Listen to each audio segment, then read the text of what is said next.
Boa tarde, pessoal.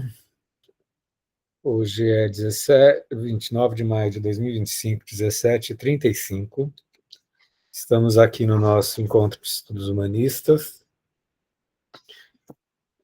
indo para o penúltimo dia do estudo sobre antissemitismo, que depois a gente vai entrar no imperialismo, estudando um dramático caso Dreyfus, né? Hoje a gente vai estudar dois trechos do caso Dreyfus. A gente vai estudar, tentando achar aqui, um minutinho.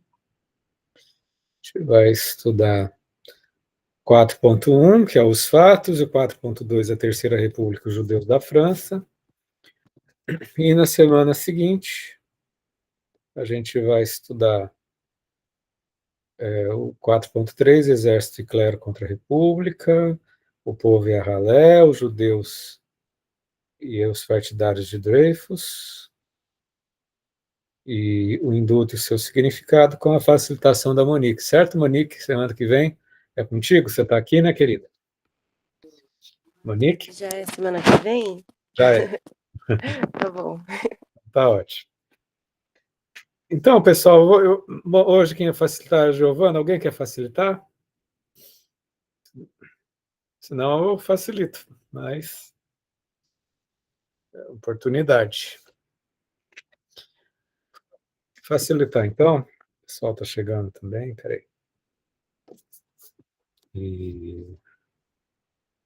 Então é o seguinte, gente, antes de tudo, gente, esse caso Dreyfus, na verdade, é em francês, então é caso Dreyfus, tá? No filme está Dreyfus, tá? E recomendo, eu deixei ali no WhatsApp a indicação do filme O Oficial e o Espião, que é um filme maravilhoso, dirigido pelo Roman Polanski, e que aí dá a dimensão histórica, né? Porque uma coisa é a gente ler o texto, outra coisa é a gente ver aquela ostentação dos julgamentos que tinham, as arbitrariedades, né? Na França no século XIX, né? A Ilha do Diabo, para onde o Dreyfus foi encaminhado, né? Enfim, eu recomendo, ele está num streaming que tem 7 dias de gratuito, tá? Se você quiser só assistir o, o filme, você assiste, depois você cancela, né? Vale a pena aproveitar os 7 dias. E tem outros filmes bons nesse, nesse streaming, tá? Mas vale a pena, tá, gente? Vocês vão compreender a dramaticidade, como a população ia contra, o ritual dele ser expulso do exército, as prisões, né? As prisões dos outros personagens, né? Dos outros personagens reais, né? Dos outros, de um fato real, onde todos os personagens são pessoas reais, enfim. E aí, nesse trecho ele tem a descrição do que acontece, a Hannah, mas assim, o filme dá uma outra dimensão, né? É um filme, é uma situação de ter um preconceito explícito, porque ele era absolutamente inocente, tá? E aí o filme mostra como se constrói essa culpabilidade completamente arbitrária, os julgamentos arbitrários, enfim. É bom do filme que você vê assim como o encaminhamento da ação era arbitrária, enfim, como os fatos eram manipulados, como o poder era exercido, né? Fica a dica, tá? Porque inclusive a gente vai continuar esse caso na semana que vem, né? Recomendo para todo mundo ler com especial carinho a Monique, que vai fazer a facilitação, tá? Mas vamos no que interessa em termos da Hannah, né? Então, um caso real que ocorreu no fim do século XIX, em 1894, Alfred de Guiffy, que era um oficial judeu do Estado-Maior francês, ele foi acusado e condenado por espionagem em favor da Alemanha. O texto aqui está quase... Eu estou lendo um pouco, gente, porque o texto está muito sintético. Ela consegue falar de 10, 15 anos em 2 páginas. É um absurdo, assim, a síntese dessa mulher, né? Entendeu? Ele era um oficial de um escalão intermediário, que tinha fazia parte do Estado-Maior francês, e tinha um general que era um, um comandante de alta patente, né? e que de repente encontraram um borderô, que era uma lista de compras de materiais de guerra, tá? Que seria uma lista que tinha sido passada do exército francês por espionagem à Alemanha. Era uma lista dos tanques de guerra, dos armamentos, enfim, que o pessoal utilizava, né? Entendeu? E aí o que acontecia? Eles viram a caligrafia, supunham que era uns 4 ou 5 subordinados mais próximos que teriam acesso a essa informação. No filme até mostra as 4, 5 pastas dos subordinados, e eles olham o nome das pessoas, veem que o Tucuifi é judeu, e já pegam, e já vão atrás de ver se a caligrafia era similar ou não, e nem mexem nos outros 4. Né? No filme mostra a cena. E a partir daí vai-se correndo atrás de tentar confirmar essa culpabilidade, ou seja, aí já está o preconceito, né? Já está o preconceito da imparcialidade, né? Porque já escolheram um bode expiatório e aí começam a correr atrás desse tipo de situação. E vão, de alguma forma, seja aí no filme mostra os calígrafos mostrando. O calígrafo dizia assim, que a letra do Coifi não batia com o do Borderot, mas que o do Coifi tinha fingido uma outra letra. Entendeu? É um absurdo. Não batia a letra. Não batia a letra, não é culpável. Não, mas ele tinha fingido uma outra letra.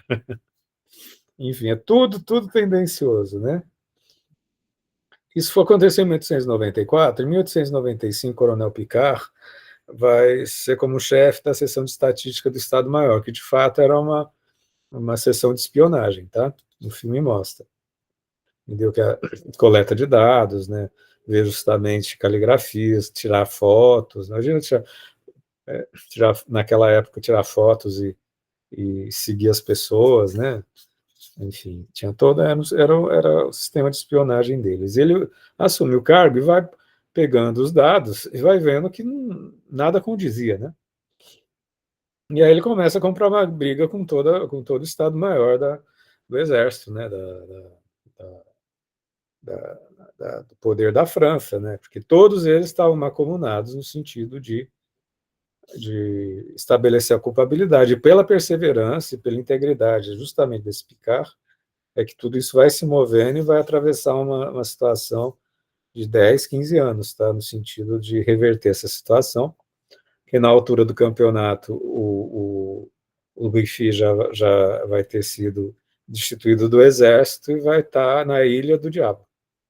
Que a Ilha do Diabo é um lugar isolado, onde ele não podia, ele fica numa cela completamente precária, uma ilha isolada, onde não pode se comunicar com ninguém, e vive a precariedade da ilha, e lá tem torturas, e lá ele é amarrado na cama, enfim.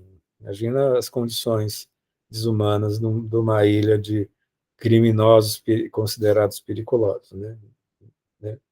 Enfim. E aí acontece toda a movimentação ao redor do Picard, né? Que na medida em que ele vai ajuntando as provas e vai procurando os superiores deles, e todos os superiores dizem para ele desistir disso, chega uma altura da carreira dele, isso em 2, 3 anos, que ele vai sendo destituído, vai sendo destinado para lugares distantes, né, para ser oficial na Tunísia, e cada vez mais distantes e com risco dele ser morto a qualquer momento, né? E sentindo todo esse movimento, ele começa aos poucos, agregando a opinião de alguns políticos famosos, né, como Clemenceau e o escritor Émile Zola, e juntamente com a família do Guifi, que é uma família de judeus com condições de posse, né, que vão assim se juntando no sentido de fazer a defesa, né? Agora entenda, nessa altura do campeonato, essa, esse aprisionamento do Guifi já ocupava os jornais, a opinião pública estava, na sua grande maioria, contra o Guifi, né, justamente constituindo todo aquele estigma do judeu como alguém corrupto, alguém errado, né? Toda a opinião pública e o Tribunal do Exército, né? Tudo mancomunando no sentido de já reforçar o preconceito, né? E aí começam a surgir as manifestações a favor ao redor do Picard, né? Que ele vai, de certa forma, ser o protagonista da busca dessa inocência, né? Em um dos marcos que acontece a publicação do jornal do artigo J'accuse, Eu Acuso, né, de uma página inteira, no jornal de Clemenceau, em 1898, ou seja, 4 anos depois, né, são 4 anos que o Guifi já está aprisionado, né, e no fim aparece, é um artigo de uma página inteira onde o Émile Zola, que é um escritor famoso, ele vai denunciar toda a armação que é feita, vai apontar nome a nome dos políticos e dos chefes de Estado que vão constituir essa falsidade, e o Émile Zola é preso, né? Ele é preso por calúnia contra o exército, né? E, e aí entra essa situação, o Émile Zola preso, o Picard também, nessa altura, vai ser preso, e o Guifi está preso já faz anos naquele lugar horrendo, né? Numa certa altura surge o Vassan Starhassi, que é um oficial corrupto, que aí as evidências vão mostrando que tinha sido ele que tinha assinado o bordereau, que dava culpabilidade ao Dreyfus, e aí com ele todas as acusações vão se destinando a esse tenente-coronel Henri, né? Henri não, perdão, Vassan. E, né, e justamente surgem 2 tenentes-coronéis, esse Vassan e o Henri, um deles se suicida na prisão, mas mesmo assim, com todas essas evidências, o,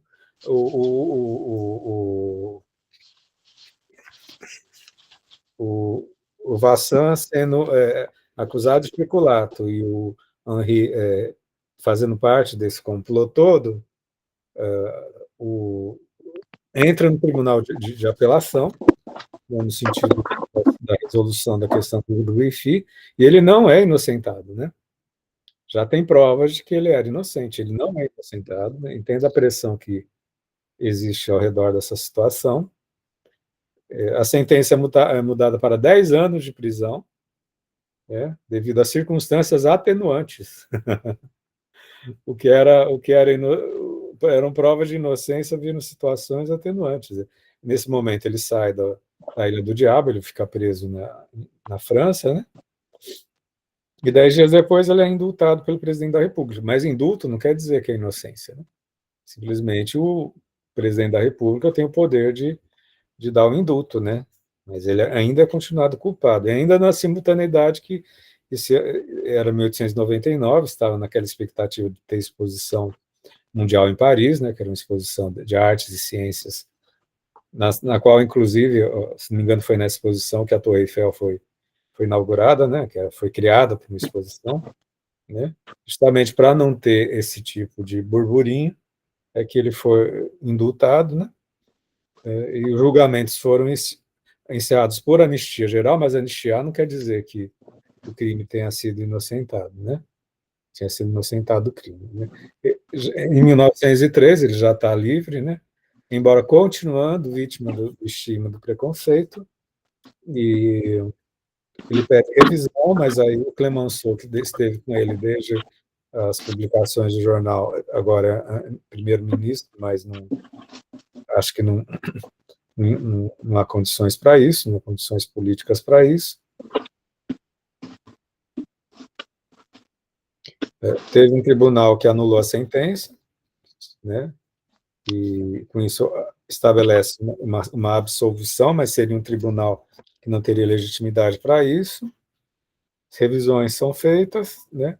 Mas, de fato, do ponto de vista objetivo, nunca o Delphi foi absolvido, tá? De todas essas articulações. O Emílio Zola foi solto, evidentemente, né? Porque como é que vai ter calúnia de uma situação de inocência, né? foi transferido para o Panteão, né, porque o Zola tinha morrido, e tem um Panteão em Paris que ficam as autoridades mais importantes.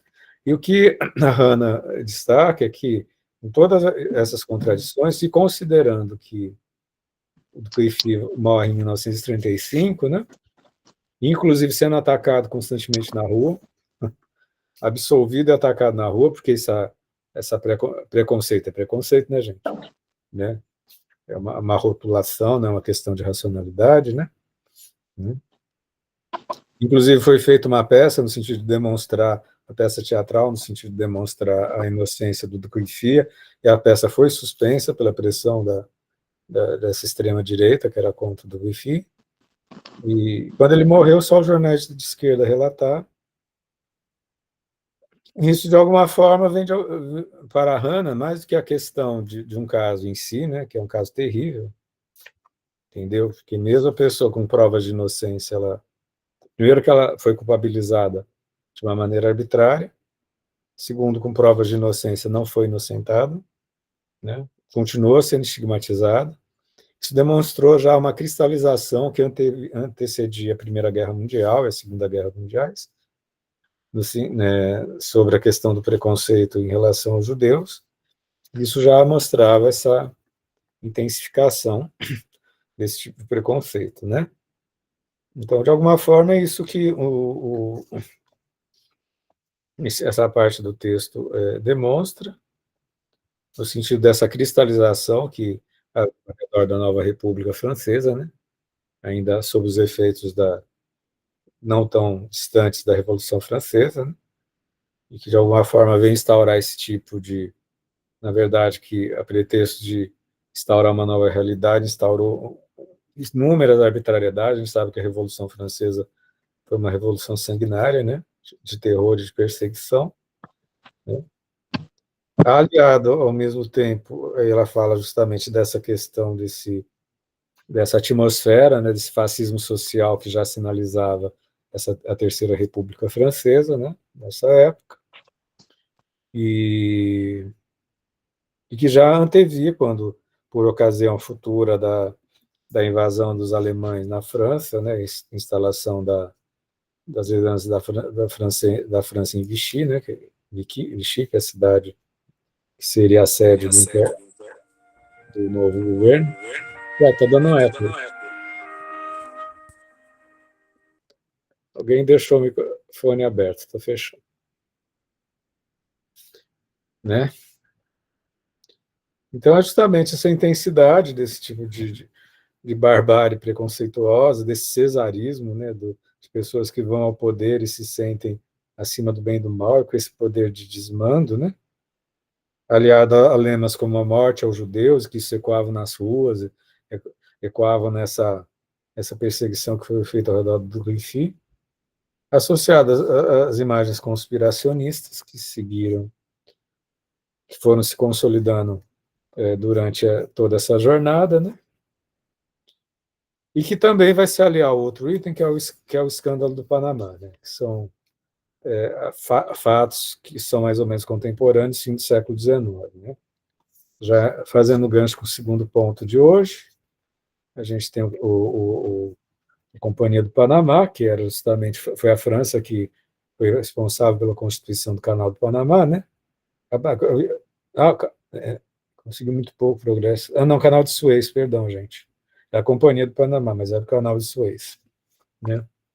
E havia uma verba exorbitante, não sei quantos, aqui são bilhões de francos, né, de empréstimos que tinham sido feitos empréstimos particulares, ao mesmo tempo que eram empréstimos particulares, a opinião pública compreendia isso como uma iniciativa estatal, em função do seu gigantismo, mas houve a falência dessa companhia.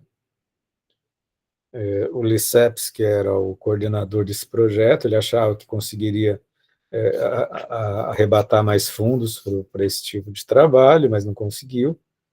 Então entrou em colapso essa Companhia do Panamá, e esse colapso representou toda uma crítica em relação à corrupção, em relação à decadência do poder, dos poderes, nessa articulação de uma iniciativa que ao mesmo tempo era privada, mas tinha uma repercussão pública.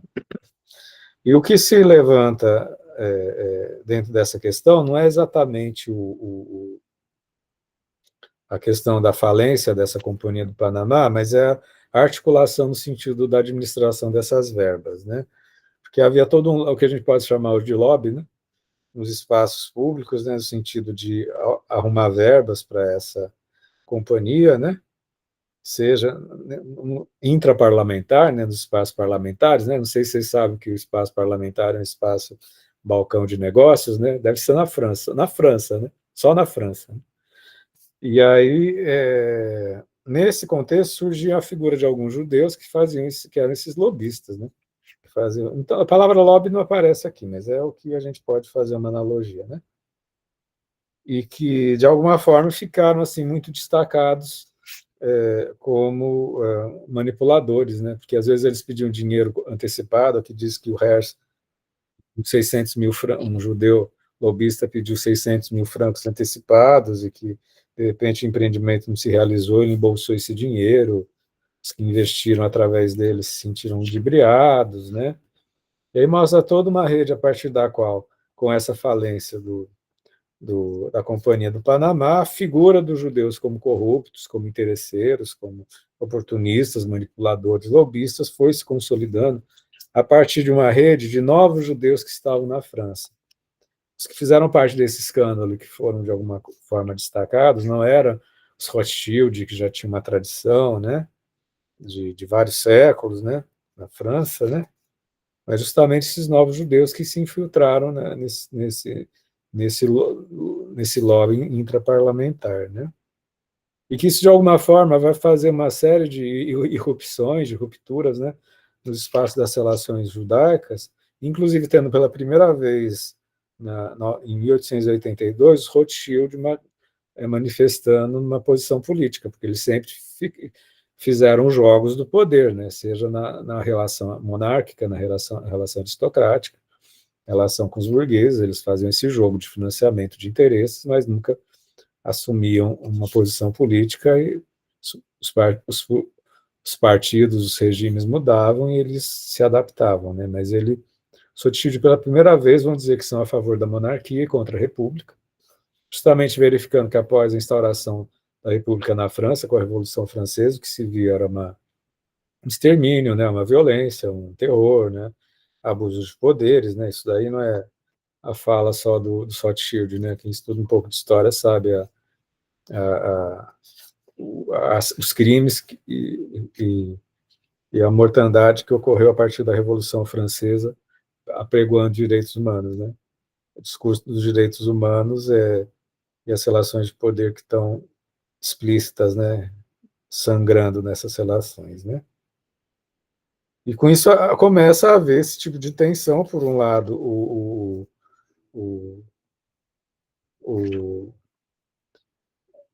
essa confrontação do Rothschild com as relações de poder, que isso gera novas estigmatizações, né?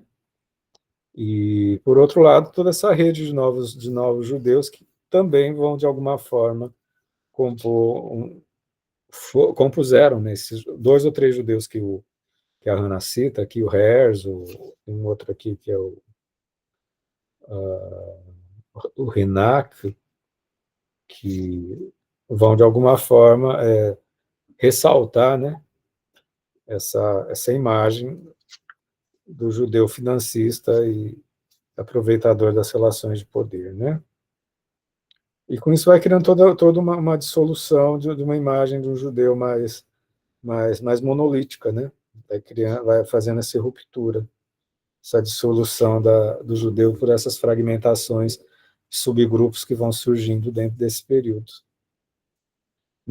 De forma que, associando tudo isso dentro do capítulo do caso Dreyfus, né? do Guifi, em francês, né?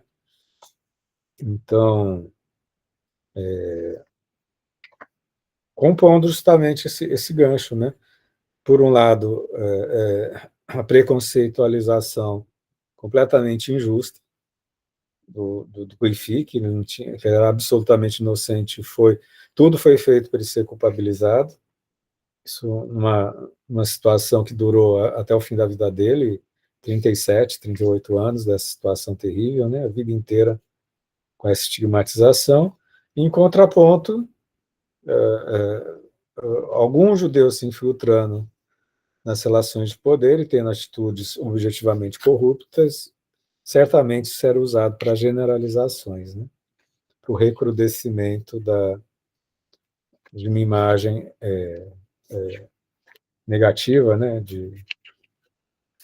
Da figura do povo judeu, né? Então, essa é a minha facilitação de hoje. Para quem chegou agora, recomendo, gente. Deixei lá no WhatsApp o, o deixei no WhatsApp a indicação do filme, tá, gente? É um filme maravilhoso, Roman Polanski. Eu passei aqui também a lista, tá, de presença. A Yara passou, eu também passei, tá, Yara? Acabei de passar. Acho que é a mesma, então tá certinho. Código é o mesmo. Assistam o filme, gente. Né? No streaming Adrenalina. Vou até passar aqui no nosso coletivo aqui. Pôr aqui nas anotações. Você tem 7 dias de graça. Estou fazendo propaganda aqui. Mesmo que você não queira pagar o filme, você pode assistir de graça e depois você cancela, depois de 7 dias. Vale a pena. Filmaço. Todas aquelas solenidades de julgamentos, aquele rigor do exército e todo mundo tendencioso no sentido de condenar do Cuifi. Tá? Questões, pessoal. Gente, eu também vou pôr aqui o cronograma, tá, gente? Tem ainda 7 lacunas, tá, gente? Por favor, gente. Tem gente que está aqui desde outros encontros, de outros anos, ainda não fez uma facilitação. Né? Que é um espaço coletivo, né? Facilitação agora está no mês de setembro, gente. Todo mundo cresce junto, é uma questão de uma consciência coletiva, né? Tem 7 só faltam 7 lacunas. E quem quiser fazer 2 vezes, tá, gente? Também se candidate. Aqui tem algumas pessoas que a gente sabe que vai fazer, né? Que tem esse afeto. Tá aqui de novo o cronograma. Precisamos fechar, gente. Vamos fechar. Tá? Aqui é um trabalho coletivo. Quem puder, só faltam 7 datas. Lá, tá para setembro. Estamos em maio, gente. Dá tranquilamente para ler 10, 15, 20 páginas. Quem quer comentar, gente? Quem leu, quer comentar. Quem não leu e quer compartilhar uma percepção. É que vocês sentem de você ser julgado, culpado por uma coisa que você não fez pelo mero fato de você ser judeu, né?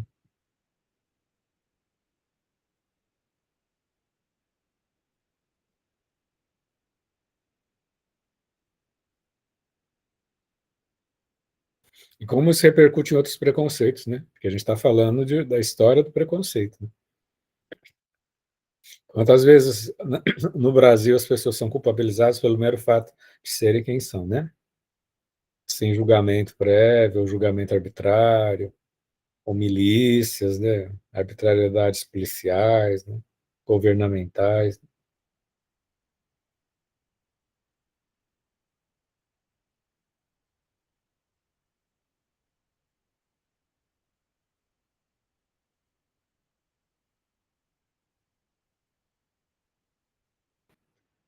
Silêncio, pessoal. Eu acho esse capítulo bem jornalístico, muito claro. Quando a gente assiste o filme, fica mais claro ainda. Você vê os personagens, gente.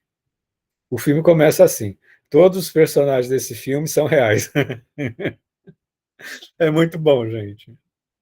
Muito bom. Se tiver um tempinho ainda hoje, abre o streaming.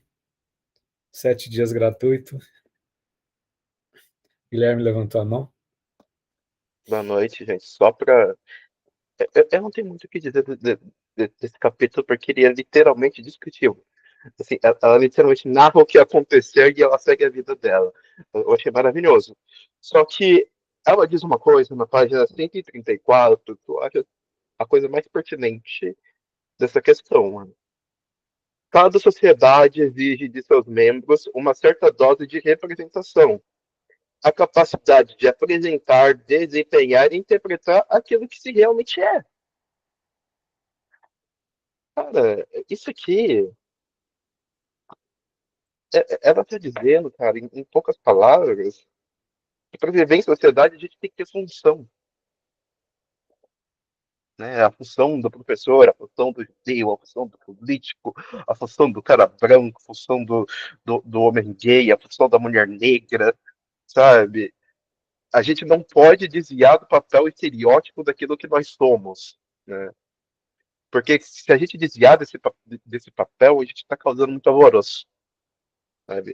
A gente está mostrando que se tem um indivíduo que as últimas consequências não é representativo do grupo que ele faz parte. Isso quer dizer que não podemos mais, em poucas palavras, né, classificar e organizar as pessoas em grupos.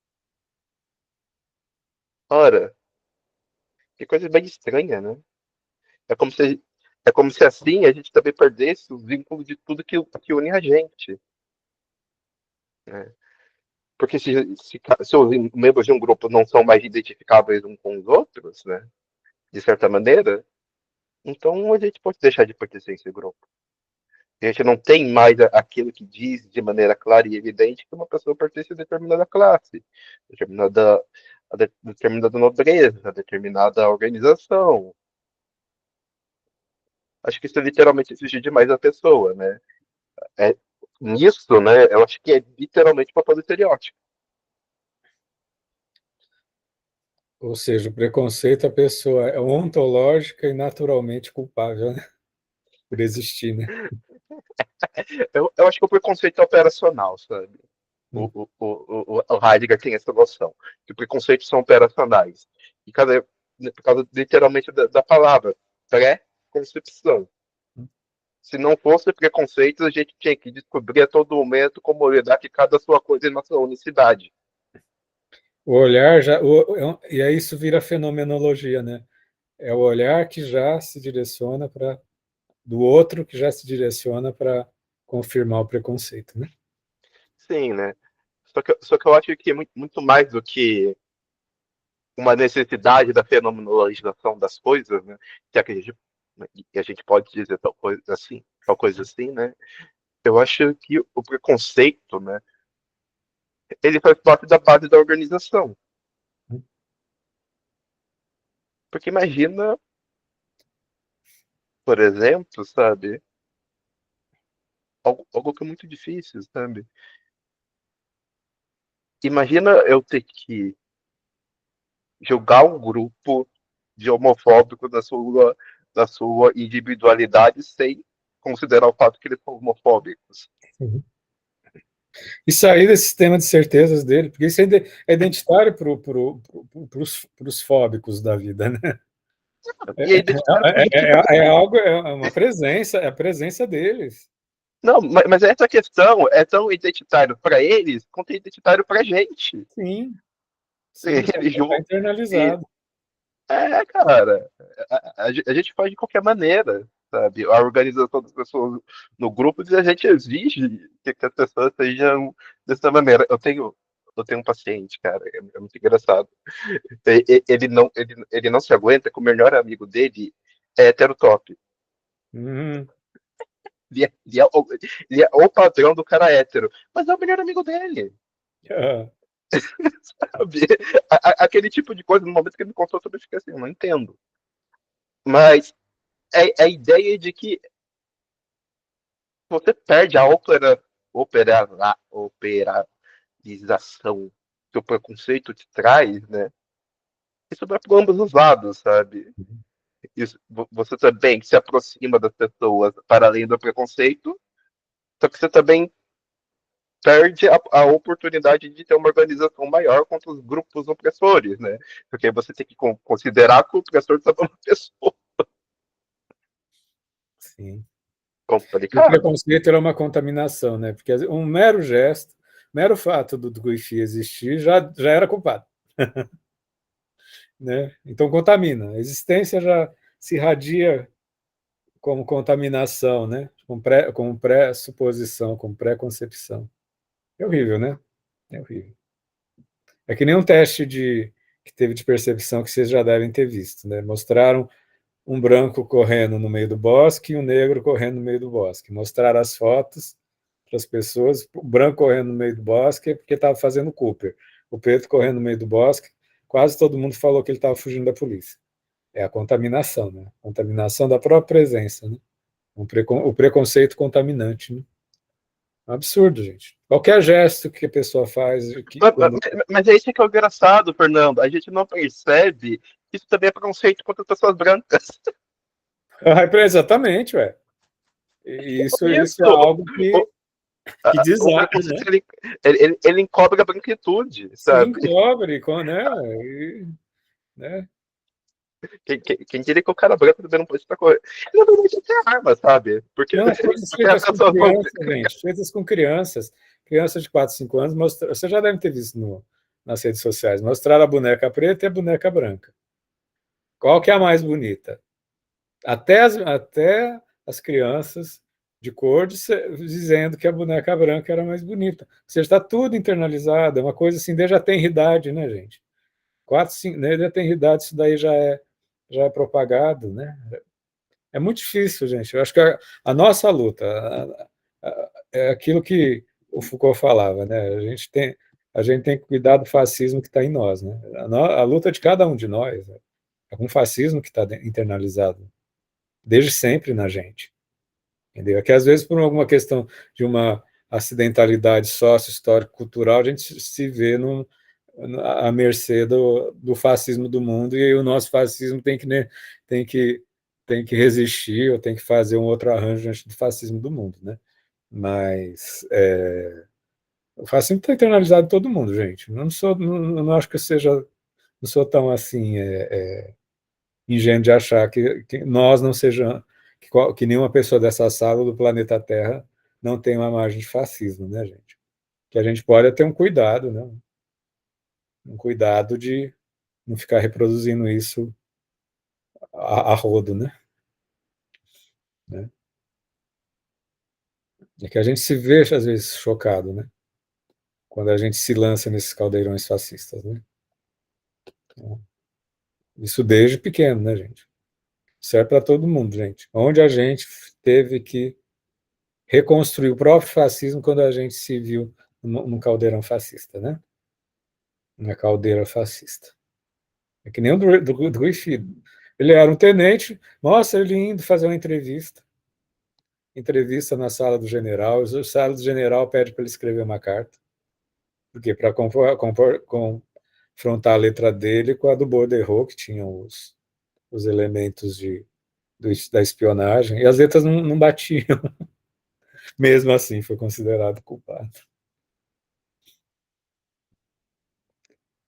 Então, é assim, gente, o viés, assim, o fascismo é assim, mesmo quando o fascismo se instaura na política de uma maneira explícita, mesmo que a pessoa não tenha o viés, não esteja no local do crime, vão fazer de tudo para colocar a pessoa no local do crime.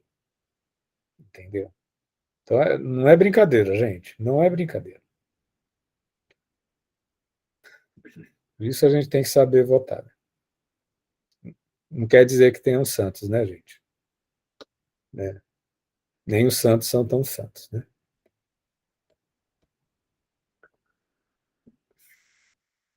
Mais alguma partilha, gente? São 2 capítulos bem jornalísticos, mostra 2 casos, ela sintetiza com muito. Nossa, depois que eu assisti o filme, gente.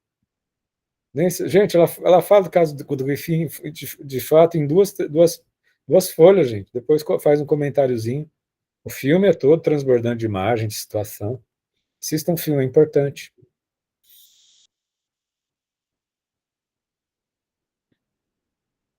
Mais alguma questão, gente? Afetos, percepções, para além do texto. Quem não leu, o que está sentindo?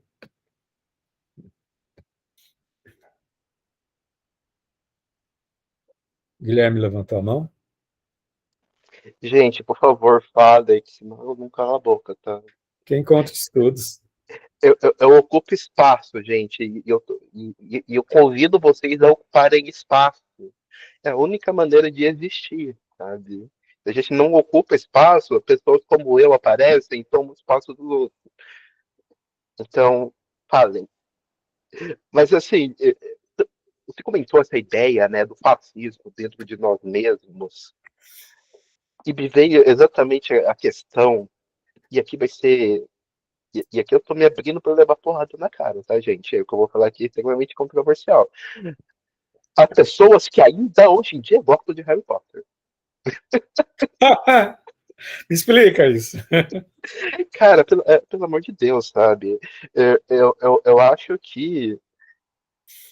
Não é por causa da autora? Por causa da autora, cara. Harry Potter também é ruim, sabe? Mas assim, mas por causa da autora. Mas, cara, a ideia de se manter atrelado à figura do Harry Potter, em geral, né, o que eu encontro nas pessoas é literalmente por causa de nostalgia. Harry Potter é aquele negócio da infância que dá uma sensação de seguridade, de prazer, de identificação. Esse dia eu virei para minha amiga e entendi. E falei para ela: você entende agora porque seu pai acha que não teve ditadura? Por causa disso, cara. É você se incapaz de se confrontar com a totalidade de algo e da sua mudança estrutural. Aquilo que Mas, um dia poder. E essa que é a chave, cara. Aquilo que um dia te trouxe dentro de pertencimento, no outro, pode se transformar em ferramenta de opressão de outro grupo. E exatamente a percepção disso que faz a gente cair ou não no totalitarismo. Porque o que está acontecendo é que essas pessoas elas estão se recusando a engajar politicamente com uma obra de uma maneira contra a pressão, porque as visões dessa obra protegem ela. Cara, isso é totalitarismo. Isso é fascismo. Porque está usando exatamente do sentimento. Porque fascismo e totalitarismo é literalmente nostalgia de um passado que não foi. É querer trazer de volta a monarquia, querer trazer de volta a ditadura, o, a ética tradicional, a família brasileira, sabe? Todo esse lugar que herege e protege o senso de um passado limpo e puro. Cara, a gente não, e é exatamente o que você disse, a gente tem que olhar para o fascismo próprio. Se a gente não conseguir olhar para aquilo que um dia fez parte constituinte da gente e olhar disso de uma maneira crítica, quando isso começa a machucar outras pessoas, a gente cai na nostalgia do totalitarismo, do passado que não foi. E é capaz de se mudar. Falei demais. pessoal, vou projetar o nosso cronograma, gente. Quem sabe alguém se conscientiza da partilha. Bom, aqui fui eu, Fernando Silveira.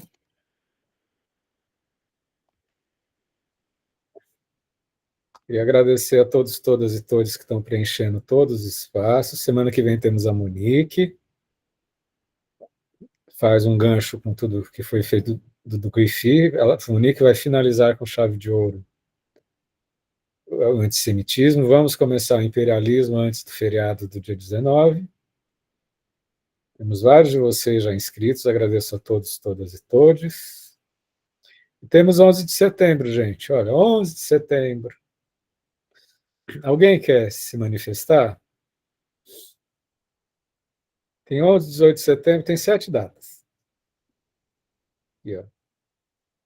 Então, bem avançado. Por um lado, assim, temos que nos aclamar que temos um coletivo que já preencheu várias, né? Agora temos 11 de setembro. Quem ainda não foi, é uma oportunidade. Quem já foi, o grupo agora está concentrado, né, gente? Porque assim, inscreve 100, tivemos 80 inscritos. Em geral aparece 40 e depois fica realmente as pessoas que estão identificadas, né? Alguém gostaria de 11 de setembro, pessoal? Quem nunca fez, de preferência, ou alguém que ainda quer repetir,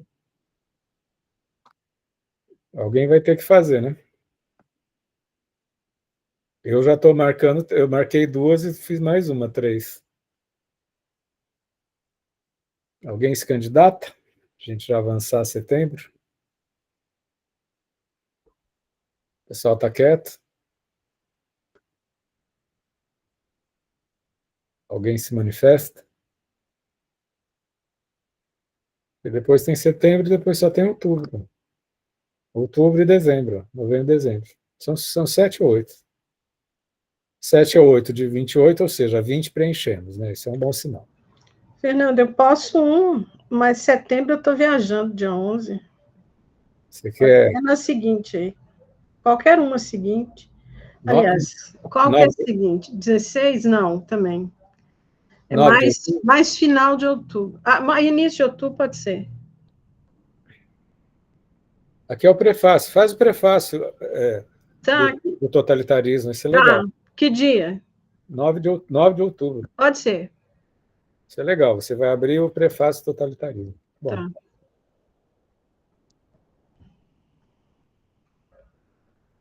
Mais alguém, gente? Olha. Os temas, vamos ver os temas. Quem sabe alguém se motiva pelos temas. Ó. Tem, assim, em setembro, nacionalismo tribal e legalidade. Partido e movimento sobre partidos políticos, certamente. Tem esse tema interessantíssimo das massas. Como é que as massas funcionam. Organização totalitária. Os temas são muito interessantes, né?